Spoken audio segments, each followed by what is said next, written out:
ja tervetuloa mun kanavalle. Mä oon Julia ja tänään puhutaan unelmista.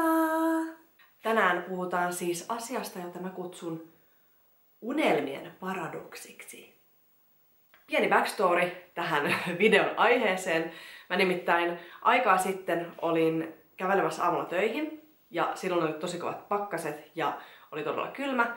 Niin kun mulla tuli tää idea, niin mä otin nopeasti puhelimen esiin ja yritin mahdollisimman pienellä vaivalla ja nopeasti saada kirjoitettua ylös tämän ajatuksen niin, että mä voin palata siihen myöhemmin. Ja mä tein sen, jatkoin matkaa ja sit meni monta viikkoa, kunnes mä tajusin, että hei niin joo, mä kirjoitin tämän jonkun jutun. Ja sit mä palasin mun muistiinpanoihin ja siellä luki 2 sanaa. Unelmien paradoksi. Ja kun mä ne luin, niin mä olin silleen, että mä oon ajatellut, että mikä se mun idea. Ja silloin kun mä kirjoitin, mä muistan sen, että mä ajattelin, että hei, nää sanat riittää, että sit mä muistan, mistä mä puhun tai mitä mä ajattelen. Ja sit mä en muistanut.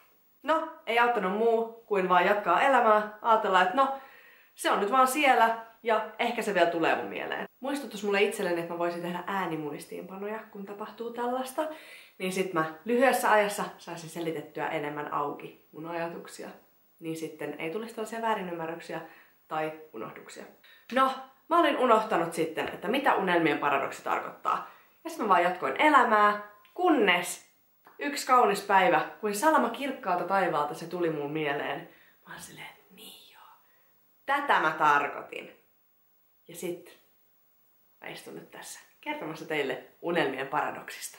Ja se, mitä mä unelmien paradoksilla tarkoitan, on se, että sun unelmat on niin ihania, upeita ja mahtavia kuin sun villeimmissä kuvitelmissa niin kauan, kun sä et ole toteuttanut niitä. Mutta se ei ole välttämättä totta. Mulla oli tähän semmonen hämärä suklaakakkumetafora, ja kun mä rupesin selittämään sitä itse, niin mä en oikein itekään ihan tiennyt, että mitä mä sillä tarkoitin. Mutta pointti on se, että sä et voi tietää, mitä se on ennen kuin sä kokeilet. Ja niin kauan kun sä et ole kokeillut, niin sä sun mielessäsi romantisoit sitä ajatusta, sitä unelmaa. Ja todellisuus voi olla jotain ihan täysin muuta. Meidän unelmat ei usein ole rationaalisia, vaan ne kumpuaa meidän muistoista ja mielikuvista, joista kumpikaan ei ole mitenkään hirveän luotettava lähde. Otetaan esimerkki musta itsestä. Mä itse unelmoin matkustelusta niin paljon, että mä en tiennyt, että mitä mä tekisin, jos mä en saa sitä unelmaa toteuttaa. Mitä enemmän aikaa meni, sitä enemmän mä uppouduin tuohon unelmaan ja sitä tyytymättömämpi mä olin mun sen aikaiseen elämäntilanteeseen, jossa se matkustelu ei ollut mahdollista. Lopulta kuitenkin mä pääsin elämässä sellaiseen pisteeseen, että mä ostin lentolipun Costa Ricaan ja lähdin sinne tietämättä mistään mitään, tietämättä mitä mä aion tehdä. Ja mun aikomus oli vaan reppureissata ja nähdä maailmaa. Se oli ihan mieletön maailmaa mullistava kokemus, parasta mitä mä oon ikinä tehnyt. Ja siellä mä muun muassa opin sen, että mä en tykkää reppureissaamisesta. Mä olin siis vuosia unelmoinut reppureissaamisesta. Mutta sit kun mä sen toteutin, niin mä tajusin, että mä en ollut todellisuudessa tiennyt, että mitä se on. Koska mä en ollut koskaan tehnyt sitä. Mutta koska mä toteutin sen unelman, ja tein sen, niin sen seurauksena tapahtui 2 isoa asiaa. Ensimmäinen asia, mä sain rohkeutta. Mä uskalsin hypätä tuntemattomaan. Mä lähdin toteuttamaan mun unelmaa.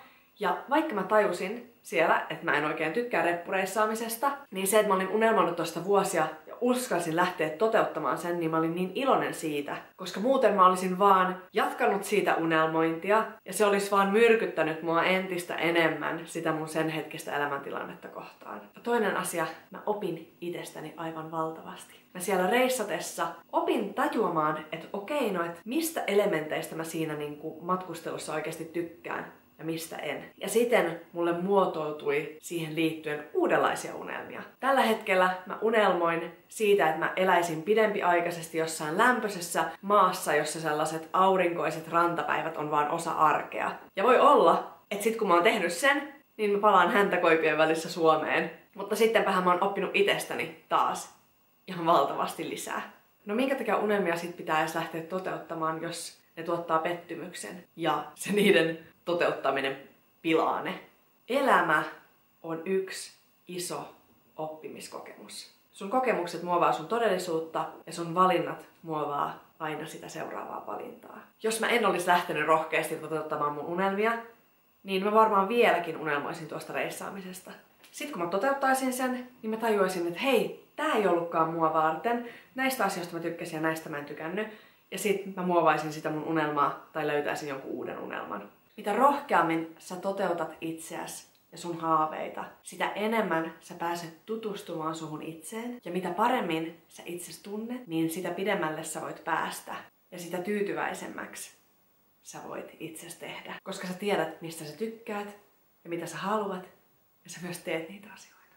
Jokainen uusi kokeiltu asia on uusi oppimiskokemus. Sitä kautta sä opit, mistä sä et tykkää ja muovaat sun elämää ja valintoja sen mukaisesti. Tätä kautta sä tulet elämään paljon merkityksellisemmän elämän, joka on linjassa sun omien halujen ja toiveiden kanssa. Ja mä oon miljoona kertaa sanonut sen, että mun pahin pelko tässä elämässä on se, että mä mun kuolinvuoteellani kadun tekemätöntä. Että mä mun kuolinvuoteellani katon mun elämää ja mä oon täynnä katkeruutta ja katumusta, koska mä en uskaltanut lähteä kohti niitä mun unelmia ja toteuttanut itseäni ja ollut siellä mun epämukavuusalueella. Ja tää pelko vie mua eteenpäin tässä elämässä. Jos sä et koskaan lähde toteuttamaan sun unelmia, niin sä tulet olemaan tyytymätön sun koko loppuelämän. Ja sitä suuremmalla todennäköisyydellä sä tulet kuolemaan täynnä katumusta. Tää kuulostaa aika rankalta, mutta mä yritän jankuttaa tätä itselleni, jotta mä saisin vedettyä mun pään pois sieltä perseestä ja löytäisin sitä motivaatiota ja tahdonvoimaa ja rohkeutta toteuttaa niitä mun unelmoimia asioita. Koska muuten mä en ikinä opi tästäni lisää ja sit mä vaan tuhlaan tän mun yhdenkertaisen ja ainutlaatuisen elämän. Niin kauan kun sä et oo toteuttanut niitä sun unelmia, niin ne on niin ihania, mahtavia, upeita kuin miten ne on sun villeimmissä unelmissasi. Ja niin kauan sä tunnet tyytymättömyyttä sun tämänhetkistä elämäntilannetta kohtaan ja pahimmassa tapauksessa sä saatat jopa katkeroitua. Jos sä lähdet toteuttamaan sun unelmia, niin mun silmissä siinä tuloksena on 3 eri vaihtoehtoa. Numero 1. Se on just niin ihanaa ja mahtavaa kuin mitä sun villeimmissä kuvitelmissa se on. Ja sit sä elät sun unelmaelämää. Wow, well done.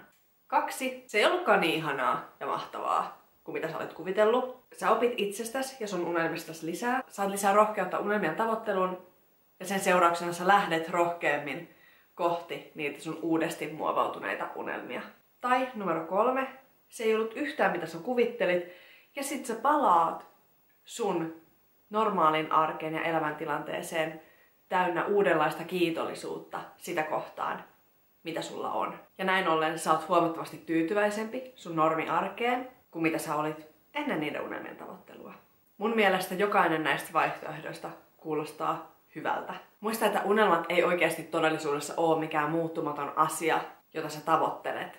Ja sit kun sä oot päässyt sinne, niin se on siinä. Sulle tulee uusia unelmia, sun unelmat muuttuu, sä muutut. Mä tykkään ajatella unelmia matkana, en määränpäänä. Siihen suunnitelmaan tulee ja pitääkin tulla muutoksia siinä matkan varrella. Ja sehän siinä onkin niin ihanaa, koska se tarkoittaa, että kaikki on mahdollista ja että elämä voi olla yllätyksiä täynnä. Hei, kiitos, että katsoit tämän videon. Jos nämä ajatukset resonoi sun kanssa ja sä ehkä haluaisit lisää vinkkejä unelmien tavoitteluun, positiivisempaan elämään, itsesi kehittämiseen, niin mä olisin tosi kiitollinen, jos sä tilaisit mun uutiskirjeen. Mä laitan linkin tuohon alas, mistä sä pääset tilaamaan sen. Ja täältä mä lähettelen valoa ja positiivisia viboja teille kaikille teidän päivään. Ootte ihania, me nähdään seuraavalla videolla. Mua!